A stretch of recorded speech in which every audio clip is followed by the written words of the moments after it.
The Taliban took over Afghanistan. They captured the Kabul Presidential Palace after weeks of violent clashes across the country. It was a rapid takeover that ended in a hasty withdrawal of Western troops from the country. The Taliban authorities have not announced any official celebrations to mark the anniversary so far, but its state media said it would air special programs. There are some reports of small groups of Talibs marching around the cities, holding white flags and chanting "Long live Islam." Last year, when the terror group took charge of Afghanistan's new rulers, they made plenty of promises, all in a bid to get international recognition. They vowed to be different, to be more just. A year has passed since then, and the Afghanistan of present is drastically different from that of early 2021. The Taliban is also struggling to govern. Violence has not been rooted out, and terror groups are still carrying out blasts in parts of the country.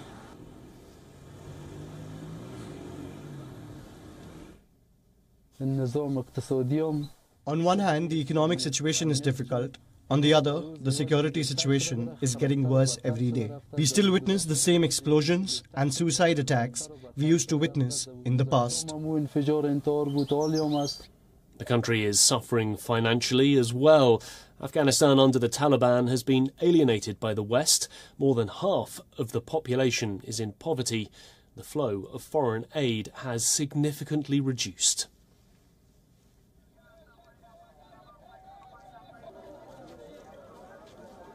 From the Taliban takeover, and we're witnessing incredibly high levels of poverty in the country. This is due to the economic collapse of the country, which is well documented. We're seeing people with their salaries reduced, with their income reduced, taking on greater debt, using coping strategies which include early marriage for girls, child labour. It's an extreme situation. And then there are rights. Just like the Taliban in the 90s, the group has taken away nearly all rights held by women. After school resumed in September 2021, only girls up to 6th grade were allowed to attend school, and most of the women were barred from working in government departments.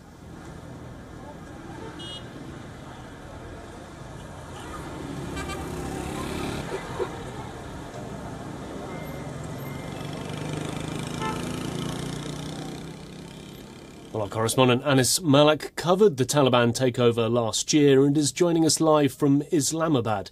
And we're also being joined by Lynne O'Donnell from London. She's a columnist for Foreign Policy magazine and has spent many years covering the war in Afghanistan. Well, Anas, I want to start with you to look at the situation a year on from the takeover. What's the current situation in Afghanistan at the moment?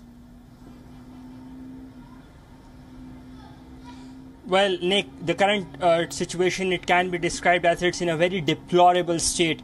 And every day, the situation just goes on to go much more worse than it was the previous day. And this is what the local Afghans say. The local Afghans tell me, Taliban who said or who claim that they have utmost hold of the entire country. That is not the case. They've made tall statements. There's lack of freedom of movement. There's lack of freedom of press. Just very recently, we were assaulted. Our guest, Lynne O'Donnell, she was held up in arbitrary detention by the Taliban. There's lack of freedom of press. They want to have a controlled reportage.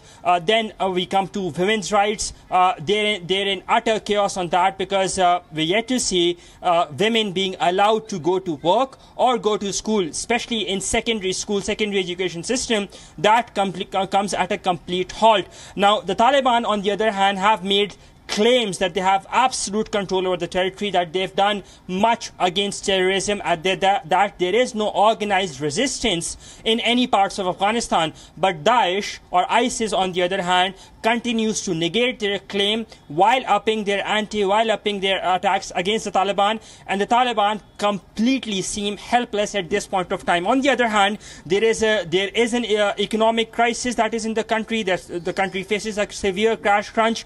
Then the country also faces a food crisis.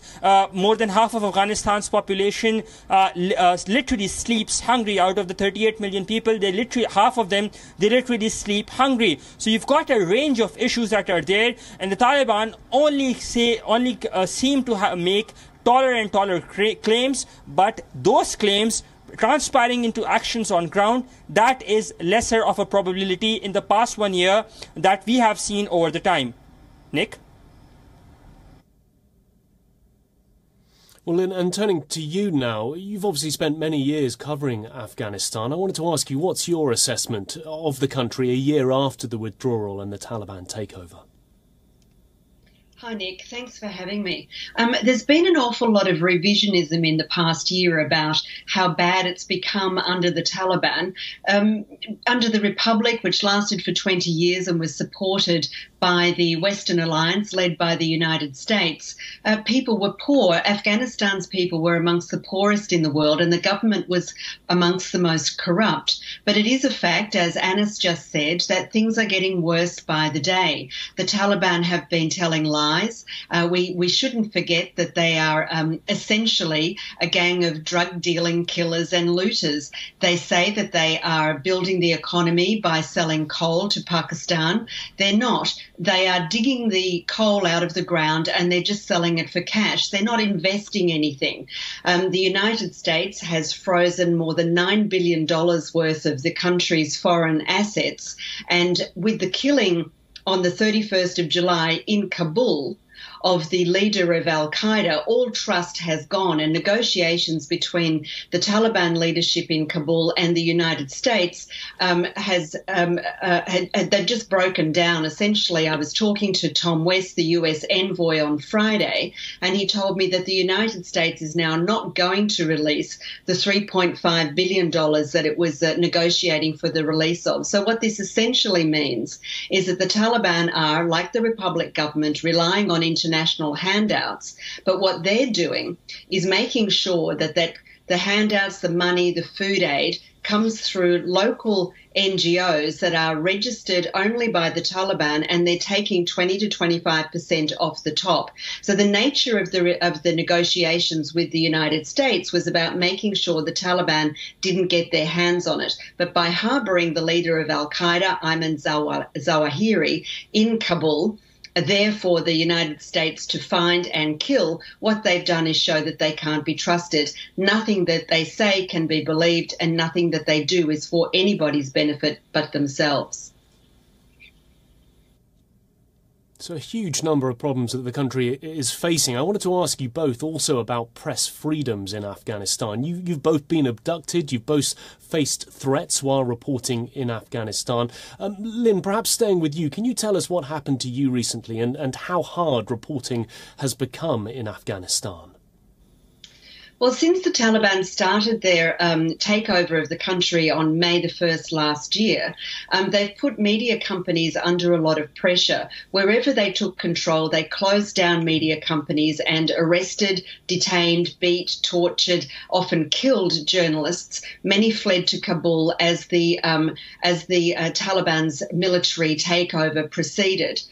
Since they've taken control, they've closed hundreds of media organisations. Only those that follow the rules that the Taliban have set arbitrarily. Let's not forget that they've said that they will honour the constitution of the Republic that says media are free. And basically what they did to me, and then a week or so later to Anas, as far as I know, we're the only foreign correspondents who've been arrested, detained, in Anas's case, tortured. I was forced to make false confessions on Twitter and to record a false confession that all of my stories are made up and that my sources don't exist. And once they had released me, I left the country of my own accord, but then they accused me publicly of being a spy, of masquerading as a journalist. They said that I was in hiding, that I'd been hunted down and found and expelled from the country. None of that is true. Like Anas's people that were working with him, they detained the driver who was working for me. They held him for 3 days. They tortured him. They deprived him of sleep, and they didn't return his car or phone for some days. This is an arbitrary regime. It functions only on fear.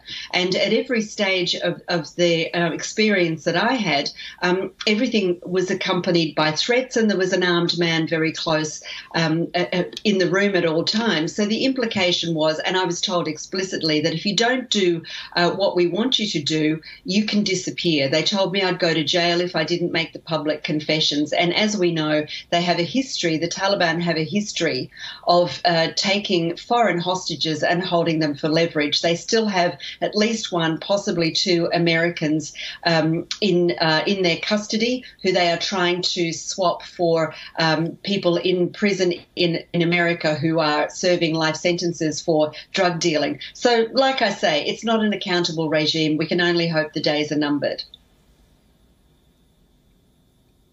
Well, it's certainly getting much harder. Anas, where do you see things going for reporters in Afghanistan? I mean, do you think it'll be possible for foreign correspondents to continue to visit Afghanistan and do their job there?